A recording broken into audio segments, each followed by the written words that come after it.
Northwest St. Elizabeth. We're there. I want to just hail up each and every one on the platform. What a night, what a night. And I want to tell you, the Gensec, in introducing me, said some very nice things, you know? And I feel good. But the truth of the matter is the team really deliver with the progress that we have made. And he has been a critical factor in that team, along with the other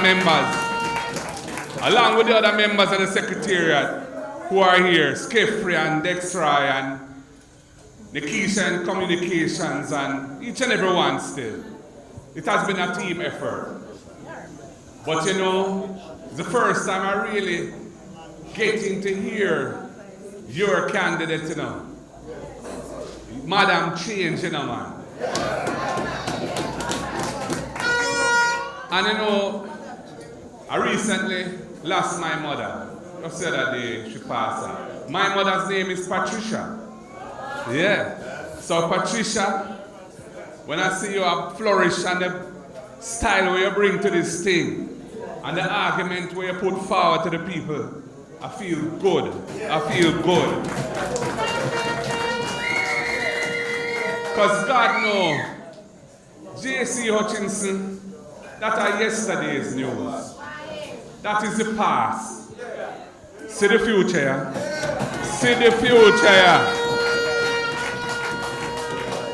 And Comrade Pat, let me tell you, when you deliver Northwest St. Elizabeth in the column of the People's National Party, the things where you talk about tonight, the farm road, the water, the BPO, the agricultural support, all of these things, we have to put with full backative to try and make that happen. Because the people would have shown the confidence in you and in us, and we must always deliver back for the people. And I must tell you, I feel good about the number of Bunununus, powerful women that we have as candidates for the People's National Party. We have 4 of them at the table here now. 3 from St. Elizabeth, 1 from St. James, but you're born at Black River Hospital, so.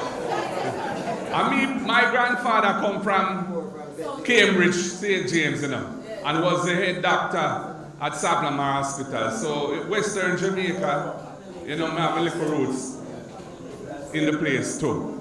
But when I look at the women, we have a top attorney at law and a powerful woman, Zulika Jess. Yeah, man.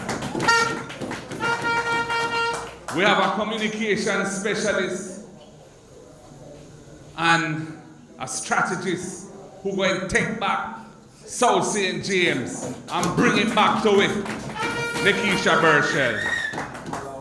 We have a she little bit, but she Talawa, Miranda, Wellington, an educator who is just running rings around the One Flight Green down in Southwest.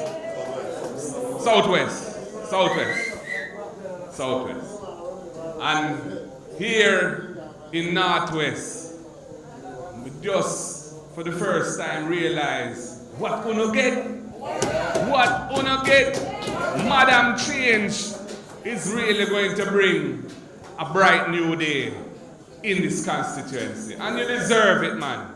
You deserve it. Because you suffer long under a non-performer. And she has a vision.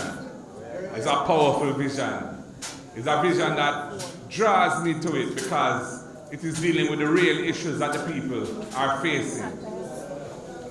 Comrade Gensec, in your capacity as Shadow Minister for Agriculture, Fisheries and Rural Development, I put you in that position because I recognize Jamaica has so much potential in agriculture, agro-industry, agro-processing, the blue economy, which is the maritime economy. And I needed somebody with the energy and intellectual ability to deliver transformational change.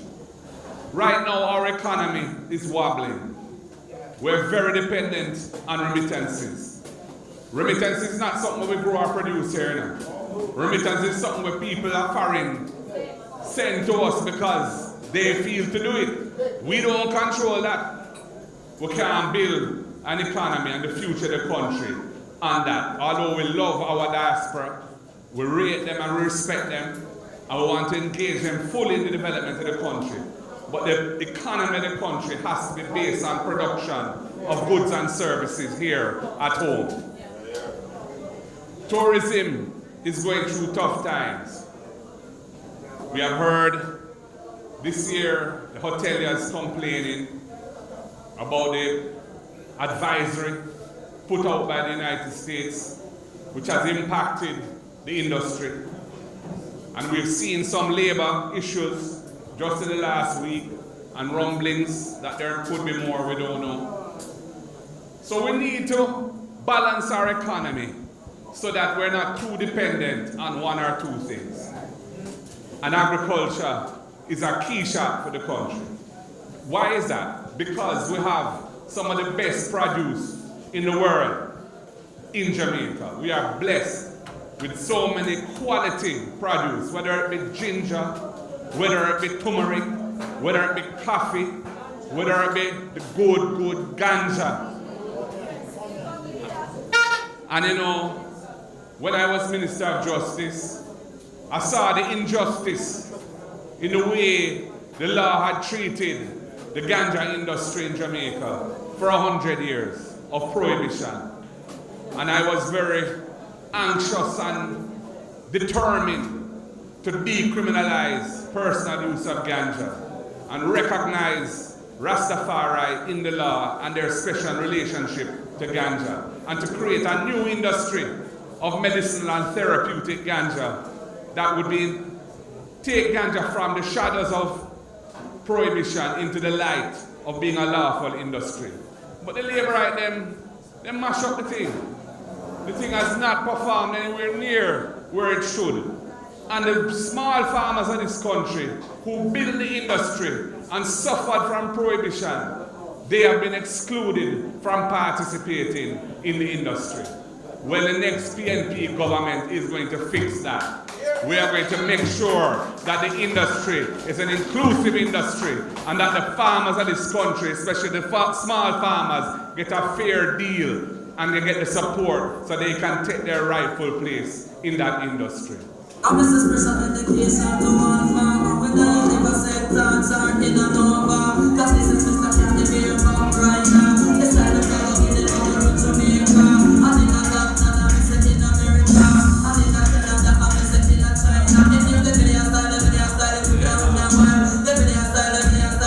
Yeah man, Super Cat I tell you all about every single crop. Yeah man. So comrades, agriculture, which is very important to this constituency, is very important to me and is very important to the next PNP government.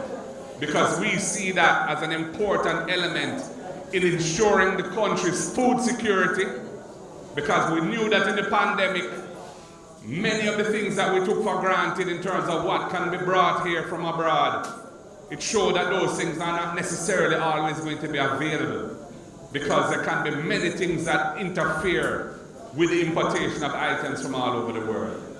We have the potential in this country to be a breadbasket for ourselves and for many of our neighbors who can't produce. They don't have water like we. We have water resources in Jamaica. We have a water distribution problem. And you have it right here in Northwest St. Elizabeth. And I am telling you that I'm going to be relying on Ian Hills to focus on Western Jamaica and the whole of Jamaica. But where the water is, we need to ensure that the people have access to it. And with solar power and renewable energy, many of the costs that have made it very difficult to deliver water in the past are possibly are more manageable now because they can run pumps without having to use electricity from fossil fuels to do it. Comrades, there's a wind of change blowing over this land. The recent polls, which were not commissioned by us, we had nothing to do with those polls, but I respect the polls, Sir Dan Anderson. We have used them in the past. And it shows a continuation of a trend over the last year or so, where people have really seen the progress that our party has been making in uniting ourselves as one cohesive team with a common mission and developing a message of hope for the people, because we recognize the critical issues facing the country and the role that the government must play in addressing those critical issues. In the education system, the human development of our human capital, the people of this country, which are the real asset of the country. We are underperforming in schools. The General Secretary gave us some of the data, I won't repeat it. The health system is treating our people as if they are not full citizens of the country, because the situations that they face when they enter the public health facilities are deplorable. Absence of beds, basic infrastructure not working, and the costs that have to be incurred if you need diagnostic tests or you need implants to do surgery or certain medications, unless they're on the list of NHF or JADEP, they're out of reach of the people. So we must focus on addressing the real issues that people face. Garbage collection, Jamaica dirty, and we need to focus on that, because a clean environment is part of having a clean spirit, and it gives you hope, and it gives you a sense of community when you are living in an environment which is not stink and nasty. These are some of the little things, but the very important things that we think are critical. Local government as well, ensuring that services can be delivered at the local level by empowering the elected representatives of the people at the local level, so they can be responsive to the needs of the people. Vital, and this is part of a participatory democracy, which has been a hallmark of the thinking of the PNP from day one, from Daddy Manley time, coming right through. And the people of Jamaica realize that the pattern of this Labour Party government, which is really about enriching themselves and them friends, and they can't really see beyond this. We set the thing when we were last in government of solving the debt problem of the country. We were the ones who really turned the fortunes of the country around, took it from the precipice where Bruce Golding and Ardley Shaw had left it, and set the thing now where the debt was coming down and where all the macroeconomic variables were in the right direction.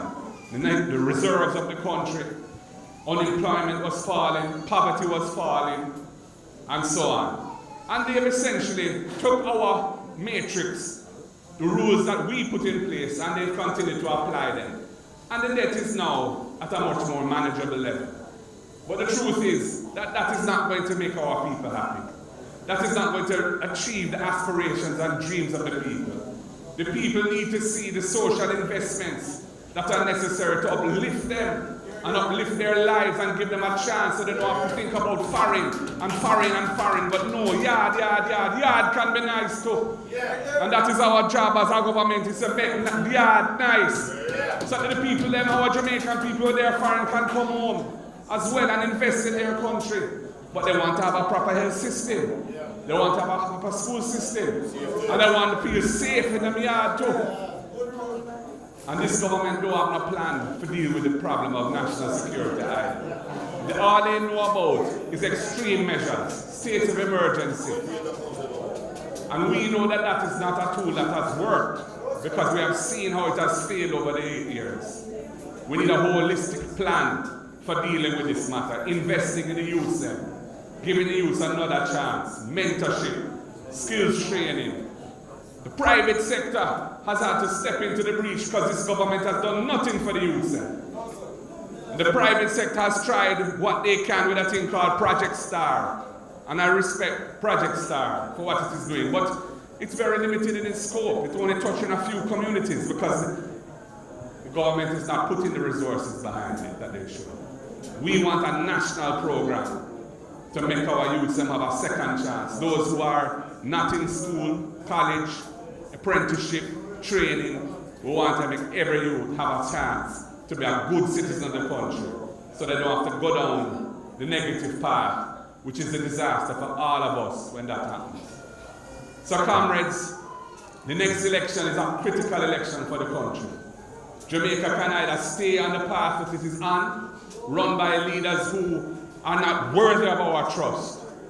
How can we have a prime minister who cannot have his statutory declaration certified, who has been subject of a report by the Integrity Commission indicating that they could not satisfy themselves that he had not been involved in the offense of illicit enrichment, and referring the matter for further investigation to the Financial Investigations Division, an agency of the Ministry of Finance that investigates financial crimes, and Tax Administration Jamaica, because the returns that his companies file are not compatible with the transactions that were seen passing through the books of account of those companies.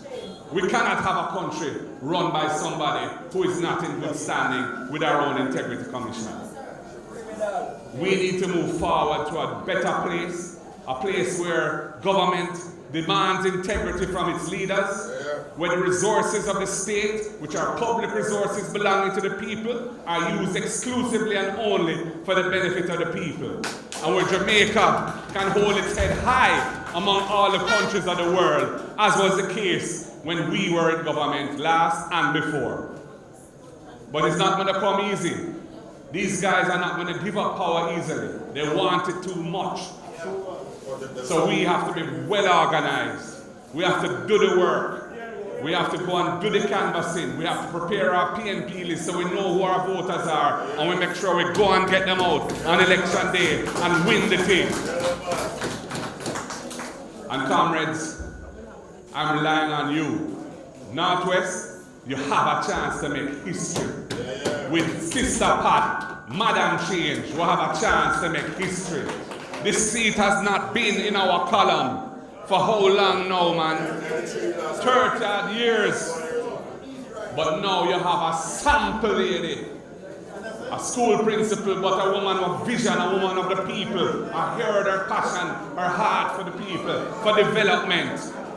So make us do the work and deliver a famous victory on election day, whenever it comes. I want Northwest in the column. I want Madam Change, Patricia, with me in Garden House.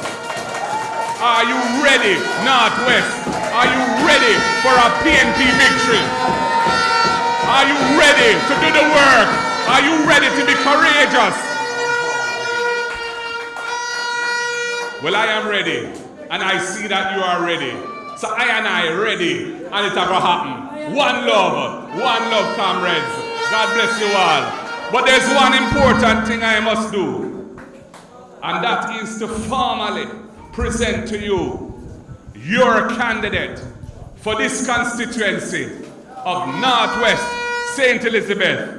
I bring to you your candidate for the People's National Party in the next general election. I bring to you Comrade Patricia Scarlett Forrester.